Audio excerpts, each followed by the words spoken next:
Hey nerds, we are going to do a review and breakdown of And Just Like That, Season 3, Episode 5, starting now. Welcome back to the Nerd Social. I am Colin. So, Episode 5 title is Under the Table, and it is written by Rachel Palmer and directed by Julie Rottenberg. Spoiler-free logline of this episode is: while Carrie and Miranda deal with noisy neighbor situations, Charlotte and LTW take their families on a glamping trip to Governor's Island. So, spoiler-free thoughts on this episode is: can Carrie make up her mind? It's like after the death of her husband, Mr. Big, her brain just went back to the Sex and the City days, but now she's in her 50s. So I'm not sure what's going on with her. I've been rewatching some of the older episodes of Sex and the City. I'm in the second season, and it's just like she didn't really change after 25 years. Charlotte's storyline gets a jolt, and it was the strongest moment of the episode, and definitely we'll talk more about why it was such a strong moment in the spoiler breakdown. Miranda is the butt of the jokes in this episode. I think one scene was pretty funny, and the other scene was not so much. Lisa and Seema are in a holding pattern, but why is it that they're in a holding pattern? I want them to do something throughout this episode, but it's now been 2 episodes since Seema made her decision, and still nothing. For Lisa, same thing, holding pattern. Why isn't that she hasn't done what she's done so far? Let's just try to move the story along. These characters are very rich, and they deserve to have their storyline moved forward. There's also a sense of total weirdness in this episode. A couple of eye-popping scenes that didn't really make any sense. In the context of it, there might be some sense, but it's almost as though it was needed just because it's HBO. In terms of rating, I would give this episode a 6 out of 10, which is a date night. This episode is like a stalled car engine, where people are in just stasis and they're trying to keep moving forward, but they cannot. I think that the compensation for that is a lot of shock value, and there was definitely 2 shocking scenes which involved nudity. So I just found that very frustrating, and I hope that they rectified it for the next few episodes, because we are now halfway through season 3 and there hasn't been much resolution to some of the storylines, but hopefully they can start to wrap it up fairly soon. If you like what I have to say about And Just Like That and other content we put out there, please like, share, and subscribe for more. We really appreciate your support, and we really appreciate that you have been watching these reviews on And Just Like That, something that we haven't done on the Nerd Social. So without further ado, spoilers ahead for this episode 5.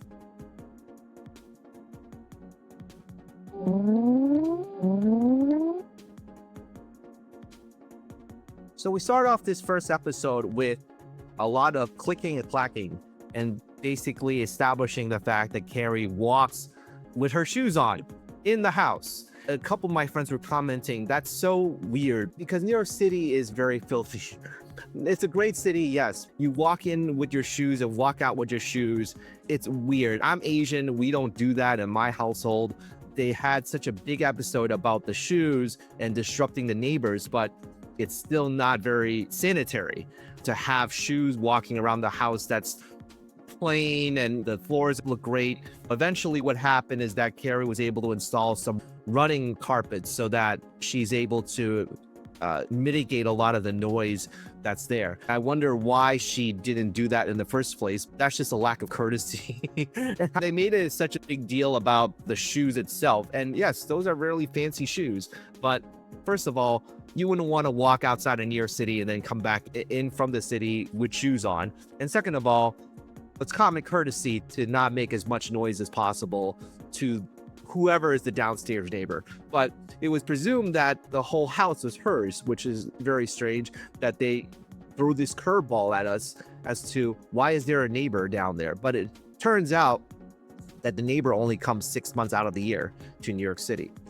So Charlotte and Carrie walking down the street, very iconic fashion right here for both of them.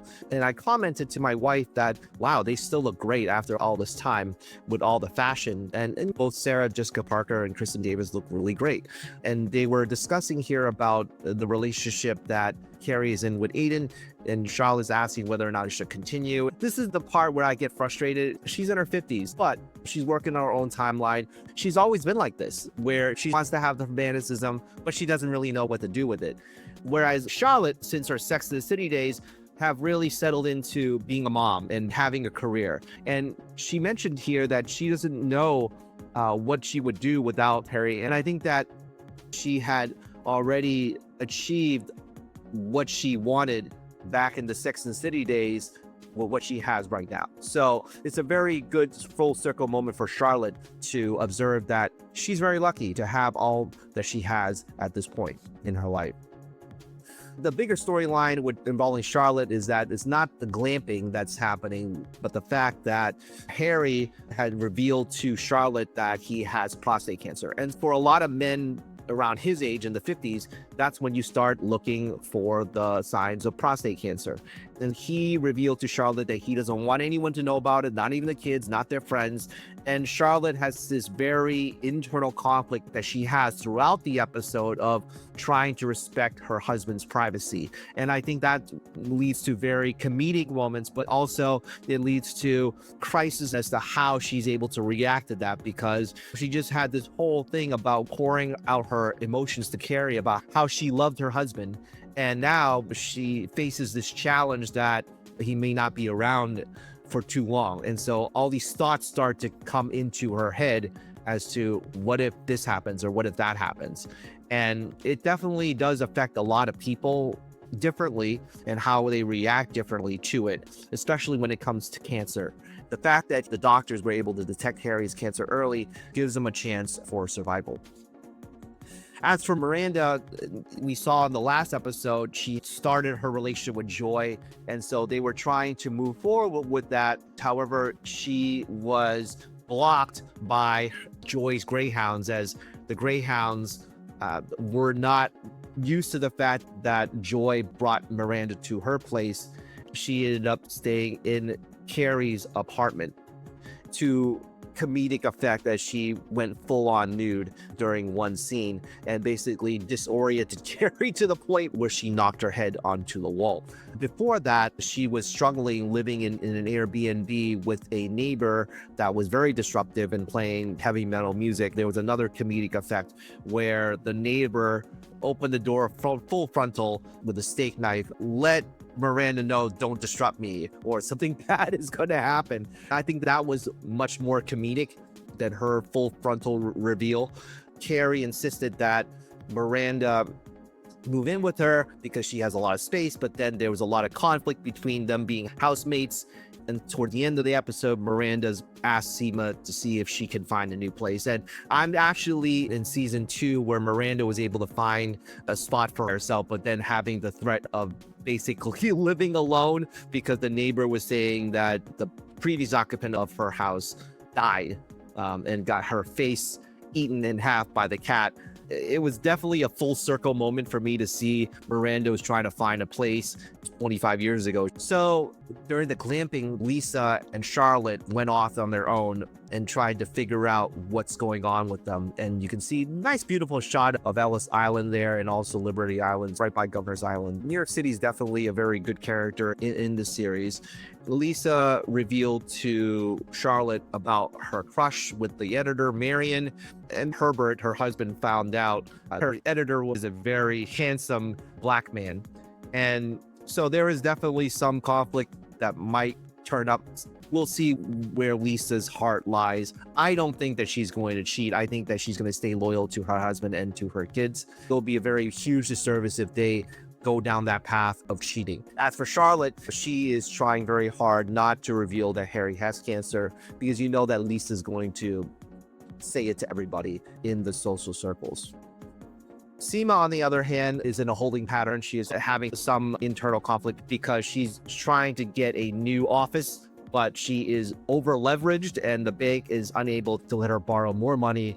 So she is in a place where hopefully she's going to get a break soon and do her own thing in the real estate business.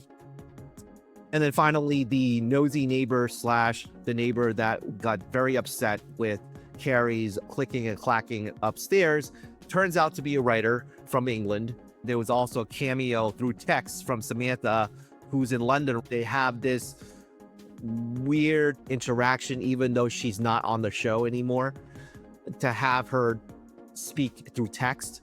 And Samantha said that he's a lot of fun, but not in New York because he's actually a biographer. And we found out during the dinner with Carrie that he is writing about Margaret Thatcher. And so there's definitely some parallels between Carrie and Duncan here. Whether or not this turns into anything, I am not sure. I hope not. Stick with Aiden, but you never know with Carrie because Carrie is very spontaneous and very flighty. You just hope that she's able to stick with it over the course of this season, and maybe it's just a friendly chat so that they can be on better terms. Tell us what you think about this episode by commenting down below. Like, share, and subscribe for more content like this. And we will see you in the next video. All right. Take care, everybody.